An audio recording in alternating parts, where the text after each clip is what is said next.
నమస్కారం ఘంటారావానికి స్వాగతం. ముందుగా ప్రధానాంశాలు.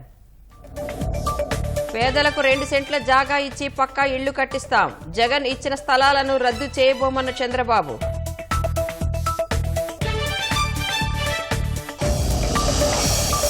సీఎంపై రాయి దాడి కేసు దర్యాప్తునకు 6 ప్రత్యేక బృందాలు.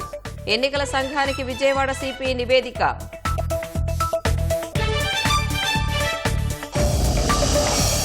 జగన్పై దాడి ఘటనపై సీబీఐ విచారణ జరిపించాలన్న తెదేపా. భద్రతలో విఫలమైన అధికారులను తొలగించాలని ఈసీకి లేఖ.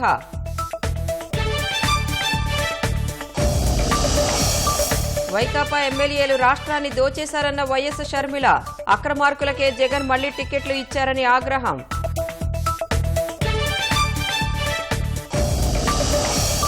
సంకల్ప పత్ర పేరిట భాజపా మేనిఫెస్టో విడుదల. 5 ఏళ్ల ఉచిత రేషన్, 3 కోట్ల ఇళ్ల నిర్మాణానికి హామీ.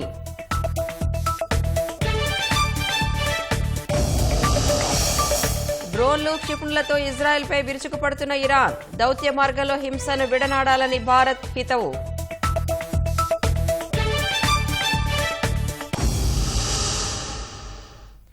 $500 కోట్లతో ఋషికొండపై ప్యాలెస్ కట్టుకున్న సీఎం జగన్ ప్రజలకు మాత్రం చిన్న ఇల్లు కూడా కట్టలేదని తెలుగుదేశం అధినేత చంద్రబాబు ధ్వజమెత్తారు.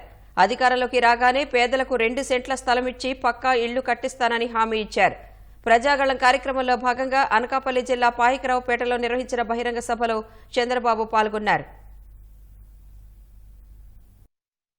పక్కన పోతే సముద్రాన్ని చూస్తాం, పాయకరావుపేటకు వస్తే జన సముద్రం.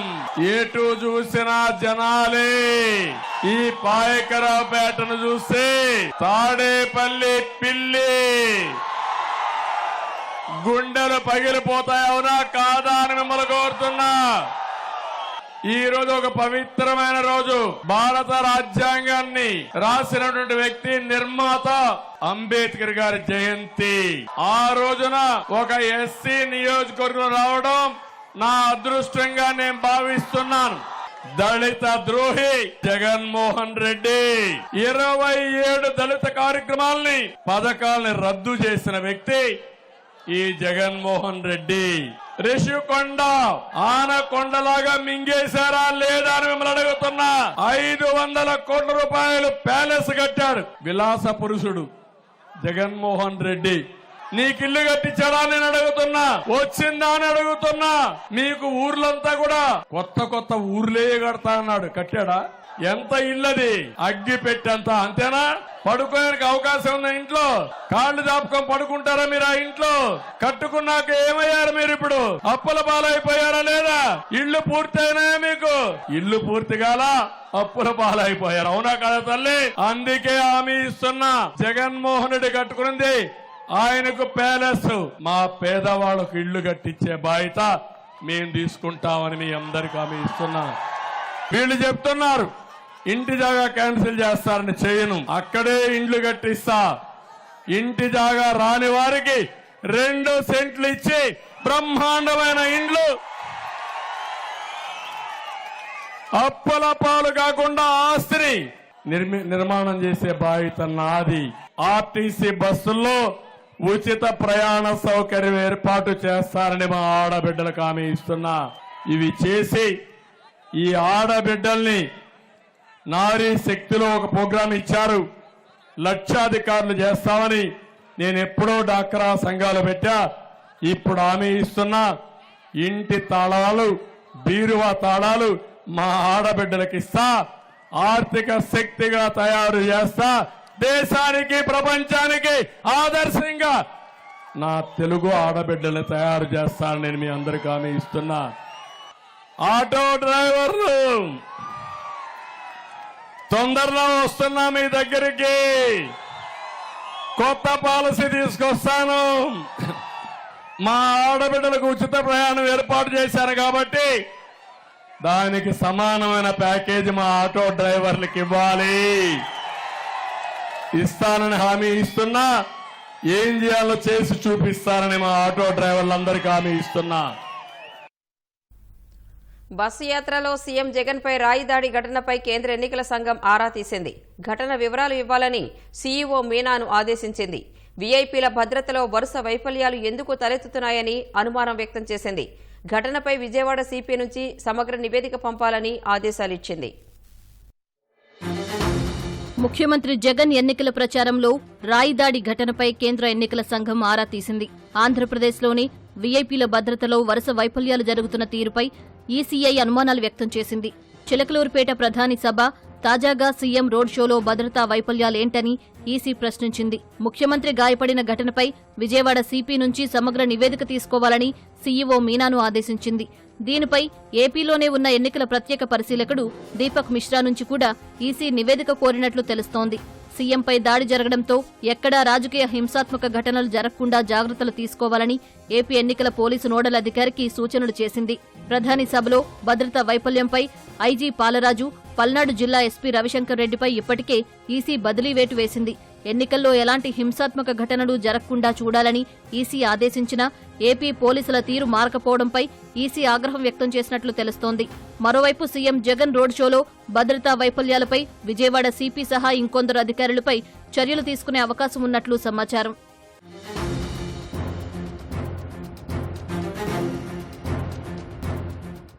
రాయిదాడి ఘటనతో సీఎం జగన్ భద్రతపై నిఘా విభాగం కీలక సూచనలు చేసినట్లు తెలుస్తోంది. జగన్ బస్సుకు 100 మీటర్ల పరిధిలో జనప్రవేశంపై నిషేధం అమలు చేయాలని భావిస్తున్నట్లు సమాచారం. మరీ అవసరమైతేనే జగన్ బస్సు పరిసరాల్లోకి నేతలు, కార్యకర్తలకు అనుమతి ఇచ్చేలా కార్యాచరణ రూపొందించినట్లు తెలుస్తోంది. క్రేన్లు, ఆర్చీల ద్వారా భారీ గజమాలను తగ్గించాలని సూచన చేసినట్లు సమాచారం. సీఎం జగన్ కు జనానికి మధ్య గతంలో మాదిరిగా బారికేడ్లు ఉండేలా చూసుకోవాలని సూచన చేసినట్లు సమాచారం. అనంతపురం జిల్లా గుత్తిలో సీఎం జగన్ వాహన శ్రేణిపై చెప్పు విసరడం, తాజాగా విజయవాడలో రాయితో దాడి చేయడంతో నిఘా విభాగం ఈ సూచనలు ఇచ్చినట్లు సమాచారం. జగన్పై రాయితో దాడి ఘటనపై పోలీసులు ఎఫ్ఐఆర్ నమోదు చేశారు. ఎమ్మెల్యే వెల్లంపల్లి శ్రీనివాస్ ఫిర్యాదు మేరకు అజిత్ సింగ్ నగర్ పోలీసులు కేసు పెట్టారు. ఏ సెక్షన్లతో కేసు నమోదు చేశారనే విషయాలను పోలీసులు గోప్యంగా ఉంచుతున్నారు. వెల్లంపల్లి శ్రీనివాస్ ఇంటికి వెళ్లి అజిత్ సింగ్ నగర్ పోలీసులు ఫిర్యాదు, స్టేట్మెంట్ రికార్డు చేశారు. వెల్లంపల్లి శ్రీనివాస్ ఇచ్చిన ఫిర్యాదు మేరకు జగన్పై రాయి దాడి కేసు దర్యాప్తును పోలీసులు ముమ్మరం చేశారు. దర్యాప్తునకు 6 ప్రత్యేక బృందాలు ఏర్పాటు చేశారు. సంఘటనా స్థలం పరిసర ప్రాంతాలను డ్రోన్తో రికార్డు చేశారు. సీసీటీవీ కెమెరా దృశ్యాలను పోలీసులు సేకరించారు. దాడి ఘటనపై విజయవాడ సిపి ఇప్పటికే ఈసీకి నివేదిక ఇచ్చారు. టాస్క్ ఫోర్స్ ఆధ్వర్యంలో కేసు విచారణ జరుగుతోంది. విజయవాడలో సీఎం జగన్పై జరిగిన దాడి ఘటనపై చర్యలు తీసుకోవాలని కేంద్ర ఎన్నికల సంఘాన్ని తెలుగుదేశం పార్టీ విజ్ఞప్తి చేసింది. దాడికి బాధ్యులైన అధికారులపై చర్యలు తీసుకోవాలని కోరారు. DGP Rajendranath Reddy, intelligence DG Seetharamanjaneyulu, Vijayawada CP Kranthi Rana టాటాపై తక్షణమే చర్యలు తీసుకోవాలన్నారు. సీబీఐ, ఎన్ఐఏ వంటి కేంద్ర దర్యాప్తు సంస్థలతో విచారణ చేయించాలని తెదేపా నేత కనకమేడల ఈసీకి రాసిన లేఖలో పేర్కొన్నారు. విజయవాడలో సీఎం జగన్పై జరిగిన దాడిపై సీబీఐ విచారణ జరిపించాలని తెలుగుదేశం నేత వర్లరామయ్య డిమాండ్ చేశారు. ఈ మేరకు రాష్ట్ర ఎన్నికల సంఘాన్ని కలిసి వినతిపత్రం అందజేశారు. సీఎం జగన్ నాటకాలకు మోసపోవద్దని వర్లరామయ్య ప్రజలకు సూచించారు.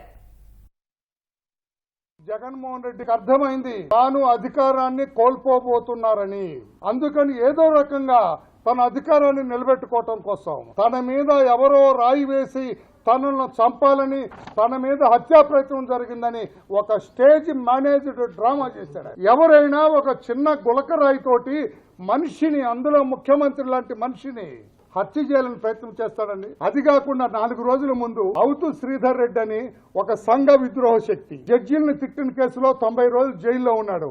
అతను ఒక ట్వీట్ పెట్టాడు, 4 రోజుల్లో రాష్ట్రంలో పెద్ద సంచలనమైన సంఘటన జరగబోతుంది. ఒక నేరస్తుడు అటువంటి పెట్టినప్పుడు ఇంటెలిజెన్స్ డీజీ ఏం చేయాలండి? సీతారామాంజనేయులు వాడిని పిలవండ్రా, ఏం జరగబోతుందో అడగొద్దండి.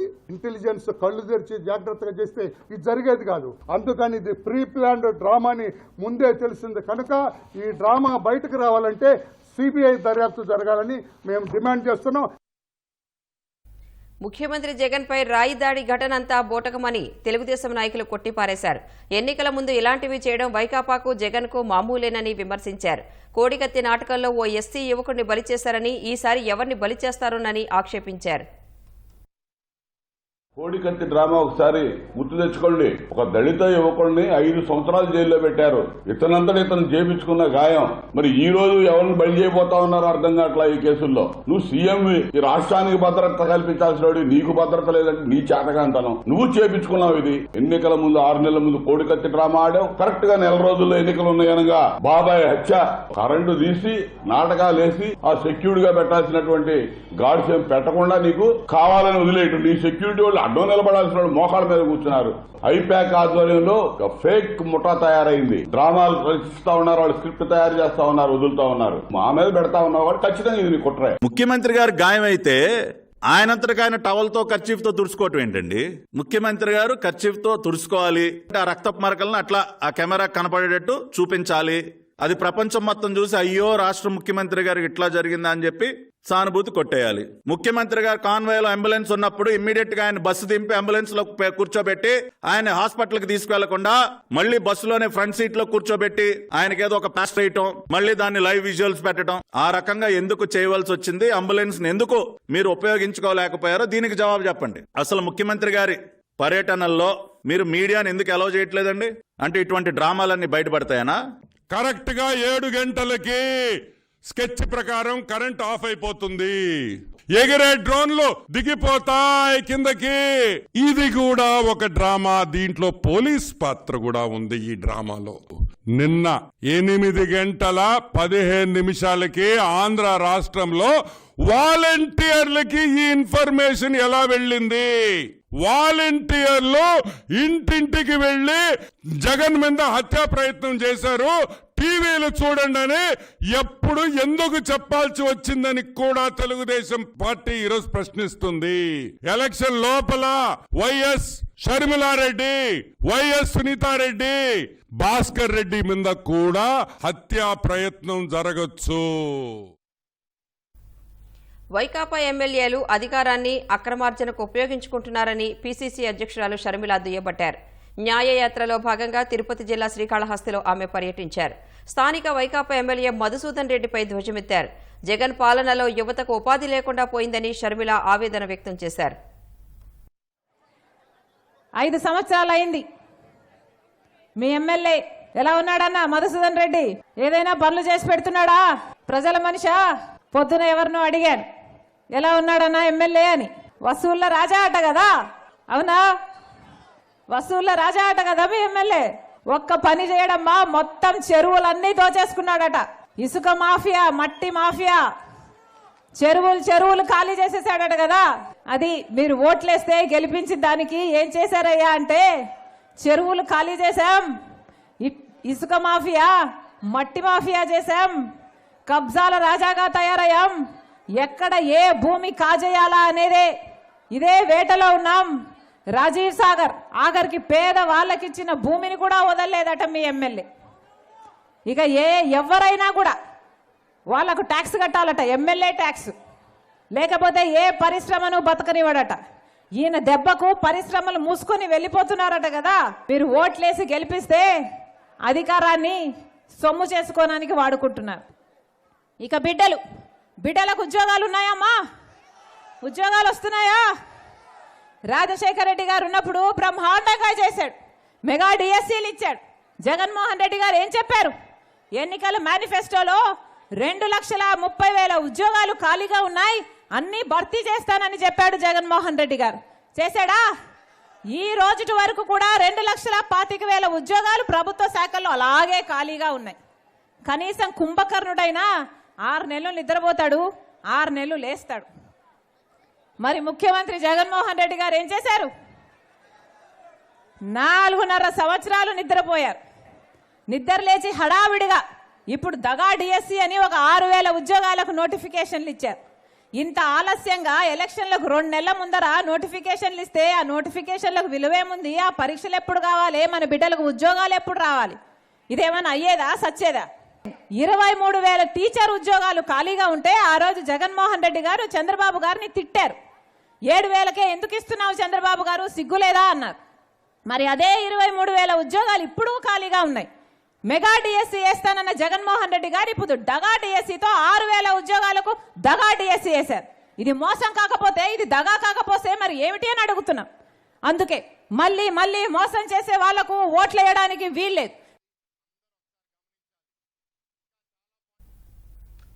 పార్వతీపురం మన్యంలో వైకాపా ఎమ్మెల్యే అభ్యర్థి ఇంటి వద్ద ఉద్రిక్తత నెలకొంది. వైకాపా అభ్యర్థి జోగారావు ఇంట్లో వాలంటీర్లు రహస్య సమావేశమయ్యారు. విషయం తెలిసిన తెలుగుదేశం అభ్యర్థి బోనెల విజయచంద్ర పార్టీ కార్యకర్తలతో కలిసి జోగారావు ఇంటికి వెళ్లారు. తెలుగుదేశం శ్రేణులను గమనించిన వాలంటీర్లు అక్కడి నుంచి పరారయ్యారు. విజయచంద్రను ఆయన అనుచరులను వైకాపా శ్రేణులు అడ్డుకున్నారు. వాలంటీర్లు పారిపోతున్న వీడియో తీస్తున్న తెదేపా అనుచరుల ఫోన్లను వైకాపా నాయకులు లాక్కొని విజయచంద్ర కారును అడ్డుకున్నారు. సమాచారం తెలిసిన పోలీసులు ఘటనాస్థలికి చేరుకుని ఇరు వర్గాలను సముదాయించారు. వైకాపా నాయకులు లాక్కున్న ఫోన్లను పోలీసులు స్వాధీనం చేసుకున్నారు.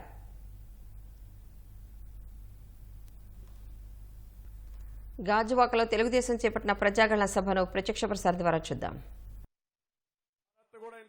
చెప్పాడు కడాన ఒక బ్రహ్మాండమైన ఇన్స్టిట్యూషన్ అది గీతం యూనివర్సిటీ.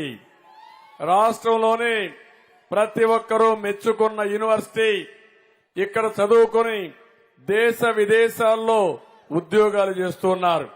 అలాంటి యూనివర్సిటీలో బిల్డింగ్లు కొట్టేసిన దుర్మార్గుడు ఈ జగన్మోహన్ రెడ్డి అని చెప్పి నేను మీకు తెలియజేస్తున్నా. అదే మరి ఇక్కడ జన సైనికులను చూస్తున్నా ఎంతో ఉత్సాహంగా ఉన్నారు. జనసేనాని కూడా పవన్ కళ్యాణ్ గారు అయితే ఎప్పుడూ రాష్ట్రం అని ఆలోచించే వ్యక్తి, రాష్ట్ర భవిష్యత్తు కోసం పోరాడే వ్యక్తి పవన్ కళ్యాణ్ గారు. అందరికంటే ముందు బయట వచ్చాడు. ఒకే మాట చెప్పాడు, ప్రభుత్వ వ్యతిరేక ఓటు చీలడానికి వీలు లేదు, ఈ రాష్ట్రాన్ని వైసీపీ విముక్త రాష్ట్రంగా తయారు చేయడం చాలా అవసరమని చెప్పిన నాయకుడు, బాధ్యతతో ప్రవర్తించిన నాయకుడు పవన్ కళ్యాణ్ గారని చెప్పి నేను మీకు తెలియజేస్తున్నా.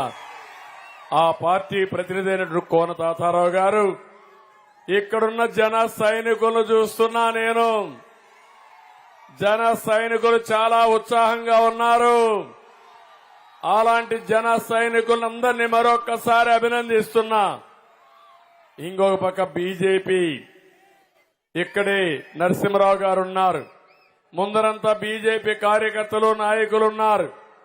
ఈ దేశాన్ని ప్రపంచ పటంలో గుర్తింపు తెచ్చిన నాయకుడు నరేంద్ర మోడీ గారని చెప్పి నేను మీకు తెలియజేస్తున్నా. అంతేకాదు 2047కి ఒక విజన్ తయారు చేసి ప్రపంచంలో అగ్రస్థానంలో భారతదేశాన్ని పెట్టాలని, భారతీయులంటే ప్రపంచంలో ఏంటో చాటి చెప్పిన ఏకైక నాయకుడు నరేంద్ర మోడీ గారు. ఆయన తరపున బీజేపీ నాయకులు, కార్యకర్తలు ఇక్కడున్నారు. మేమందరం ఒకటి అయ్యామంటే ఇక్కడుండే ప్రజానీకం మీరు ఆలోచించాలి. ఒక కూటమిగా మీ దగ్గరకు వచ్చాం. మా ఆలోచన ఒకటి, ప్రజలు గెలవాలి, రాష్ట్రం నిలబడాలి. దీనికి మేమందరం కూడా ఒకటై మీ దగ్గరకు వచ్చాం. మావి 3 జెండాలు, కానీ అజెండా ఒకటే.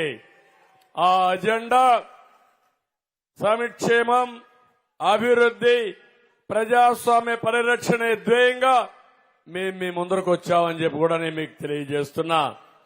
ఇప్పటికే నేను ప్రజాగళంలో 34 మీటింగులు పెట్టి 35వ మీటింగ్ గాజువాక్ వచ్చాను. మీ ఉత్సాహం చూస్తున్నా. ఇక్కడే కాదు, ఎక్కడ పోయినా కూడా 1 సైడ్ ఎలక్షన్స్ ఉన్నాయి. నెత్తిన పెట్టుకున్న కుంపటి ఎప్పుడు వదిలించుకుందామని మే 13వ తారీఖు కోసం మీరందరూ కూడా వెయిట్ చేస్తున్నారు. ఒకటే హామీ ఇస్తున్నా, రాబోయేది ఎన్డీఏ ప్రభుత్వమే. ఈ రాష్ట్రంలో జగన్మోహన్ రెడ్డి ఇంటికి మీ భవిష్యత్తు మాత్రం ఉజ్వల భవిష్యత్తుగా తయారు చేసే బాధ్యత మాది. నేను ఒకసారి 83లో చూశాను ఇంత ఉత్సాహం మీలో, 94లో చూశాను. ఈ రోజు 2024లో అంతటి ఉత్సాహం చూస్తున్నా. ప్రభుత్వం పైన కూడా అంత వ్యతిరేకత చూస్తున్నా. నేను ఒకటే మీ అందరినీ కోరుతున్నాను. ఈరోజు ఉత్తరాంధ్రను చూస్తే నాకు చాలా అభిమానం. మంచి వాళ్ళుండే ప్రాంతం ఈ ఉత్తరాంధ్ర అవునా కాదా అని మిమ్మల్ని అడుగుతున్నా. నేను ఎక్కువ సమైక్య ఆంధ్రప్రదేశ్ లో ముఖ్యమంత్రిగా విశాఖపట్నాన్ని ఒక ఆర్థిక రాజధానిగా తయారు చేయాలని, ఒక ఇండస్ట్రియల్ హబ్ గా తయారు చేయాలని, ఈ ప్రాంతంలో పెద్ద ఎత్తున పరిశ్రమలు రావాలని, ఇది అనుకూలమైన ప్రదేశాన్ని ముందుకు పోయాం. నేను అందుకే ఉదుహుదు వచ్చినప్పుడు మీరు చూశారు. ఉదుహుదు వస్తే అందరికంటే ముందు వచ్చిన వ్యక్తిని నేనే. ఇక్కడికి అవునా కాదా ఒక్కసారి గుర్తు చేసుకోండి. ఉదుహుదు ఎంత తీవ్రంగా వచ్చిందో అంత తొందరగా నేను ఇక్కడికి వచ్చా. వస్తే చూసి వెళ్లిపోలేదు. నేను ఇక్కడే మకాం పెట్టాను. 10 రోజులు ఇక్కడే ఉన్నా, బస్సులోనే ఉన్నా. మళ్ళా విశాఖపట్నాన్ని పూర్తిగా పునర్నిర్మాణం చేసిన తర్వాత, మీరందరూ మామూలు స్థాయికి వచ్చిన తర్వాత ఇక్కడి నుంచి వదిలిపెట్టిపోయారు. అది నాకు మీ మీద ఉండే ప్రేమ, అభిమానం అని చెప్పి మరొకసారి విజ్ఞప్తి చేస్తున్నా. ఆ ప్రేమ 2019లో రాష్ట్రంలో తెలుగుదేశం పార్టీ ఓడిపోయినా విశాఖపట్నంలో తెలుగుదేశం పార్టీ గెలిచింది, గెలిపించారు మీరు. ఈ రోజు నేను చూస్తున్నాను, నాకు అనుమానమే లేదు, విశాఖపట్నంలో ఒక పార్లమెంటు 7 అసెంబ్లీలు మనమే గెలుస్తున్నామని చెప్పి నేను మీకు తెలియజేస్తున్నా. నేను ఆ రోజు ఒక ధ్యేయం పెట్టుకున్నాను. విశాఖపట్నం ఉదుహుదు కంటే ముందు, విశాఖపట్నం ఉదుహుదు తర్వాత అనే ధ్యేయం పెట్టుకొని అభివృద్ధి చేశా. ఐటీ కంపెనీలు తీసుకొచ్చాను, పరిశ్రమలు తీసుకొచ్చాను. ఇంకో పక్క మీరు చూస్తే ఎక్కడికక్కడ ఏ సదస్సు పెట్టినా విశాఖపట్నంలో పెట్టాను. ఇవన్నీ అభివృద్ధి చేశా.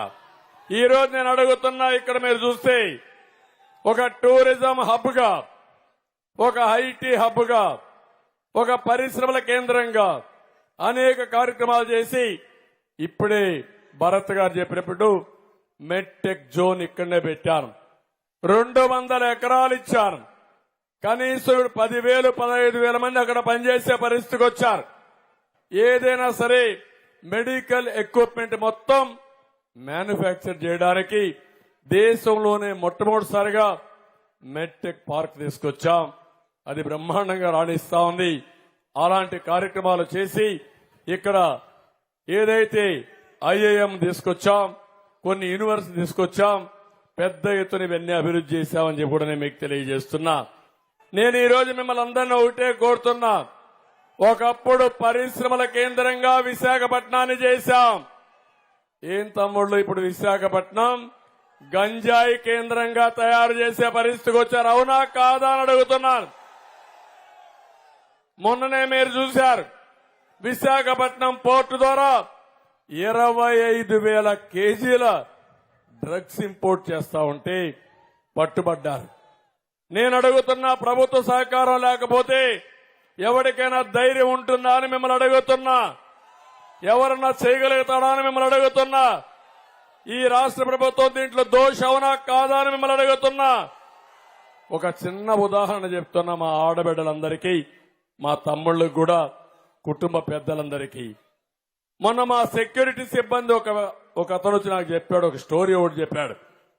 ఇది వాస్తవంగా జరిగిన కథ. ఇది విజయవాడలో ఒక కుటుంబం, చిన్న కుటుంబం, చేనేత, మనం ఏదైతే సెలూన్ పెట్టుకొని బతుకుతున్నాడో ఒక వెనుకబడిన వర్గాల వ్యక్తి, భార్య ప్రైవేట్ కంపెనీలో పనిచేస్తుంది. ఇద్దరు కలిసి 25-30 వేల రూపాయలు డబ్బులు సంపాదిస్తారు. సంపాదించే క్రమంలో వాళ్ళకు ఒకే అబ్బాయి 8వ తరగతి చదువుతున్నాడు. ముగ్గురు ఆనందంగా ఉన్నారు. కానీ ఆ కాలనీలో కొంతమంది గంజాయి తెచ్చారు. ఈ అబ్బాయికి కూడా అలవాటు చేశారు. గంజాయికి బానిస అయిపోయాడు. కొన్ని రోజుల తర్వాత ఇంట్లోనే డబ్బులు తీసుకోవడం మొదలుపెట్టాడు. ఎవరి డబ్బులు తీసుకుని అడిగితే ఆ అబ్బాయి సమాధానం చెప్పలేదు. కానీ మొత్తం ఎన్క్వైరీ చేస్తే ఆ అబ్బాయి గంజాయికి అలవాటు పడ్డారని తల్లిదండ్రులు గుర్తించారు. ఏం చేయాలో చూశారు. అప్పటికే చేయి దాటిపోయింది. ఆ అబ్బాయిని తీసుకుని హైదరాబాద్ లో నేరుగా తీసుకు ఒక హాస్పిటల్లో పెట్టి ఏదైతే గంజాయికి అలవాటు పడినప్పుడు మనం ఒక పని చేస్తాం, డి అడిక్షన్ సెంటర్లో చేరుస్తాం. అక్కడ చేర్చారు. కొన్ని రోజులు ఉన్నాడు. 5 లక్షలు ఖర్చు పెట్టారు. కానీ తగ్గలా, మళ్ళా ఇంటికి తీసుకొచ్చారు. ఎన్ని ప్రయత్నం చేసినా వీలు కాలేదు. ఈ అబ్బాయికి అలవాటు అయిపోయి బయట పోయి కొంతమంది పోతా ఉంటే వాళ్ళ దగ్గర దౌర్జన్యం చేసి డబ్బులు లాక్కొని ఒకరు పట్టుకుంటే పోలీస్ కేసు పెడితే ఆ అబ్బాయి ఇప్పుడు జైల్లో ఉన్నాడు. ఒక్క విషయం మీరు ఆలోచించుకోండి. అదే ఈ ముఖ్యమంత్రి తొలి రోజు ఈ రాష్ట్రంలో గంజాయి ఉందన్నప్పుడు సమీక్ష చేసి నివారణ చేసుంటే ఆ తల్లికి తండ్రికి ఆ బాధ వచ్చేదా?